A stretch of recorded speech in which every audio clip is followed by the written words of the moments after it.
بسم اللہ الرحمن الرحیم۔ کسی سے کام نکلوانے کی غرض سے اس عمل کو ہمیشہ جائز جگہ کیا جائے، ناجائز ہرگز اس عمل کو مت کریں۔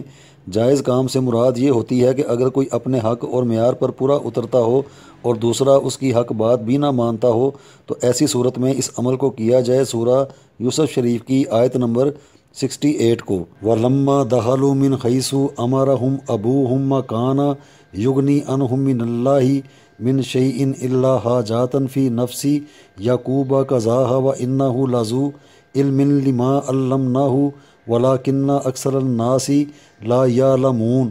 اسی آیت مبارکہ کو پڑھتے ہوئے اس فرد کے پاس جائیں، وہ انکار نہ کر سکے گا۔ اگر کوئی پڑھ نہ سکتا ہو تو اسی آیت مبارکہ کو سفید کاغذ پر کالی سیاہی سے لکھ کر اپنے دل کے مقام پر اس کو باندھے اور پھر اس سے بات کی جائے۔ اس کے علاوہ اگر کوئی ملک اور شہر سے دور ہو اور اس سے اپنی بات منوانی ہو تو اسی آیت مبارکہ کو اس خاص فرد کے نام کے اعداد کے مطابق ورد کیا جائے، اور اگر ہو سکے تو اس کی تصویر پر بھی دم کر دیا جائے۔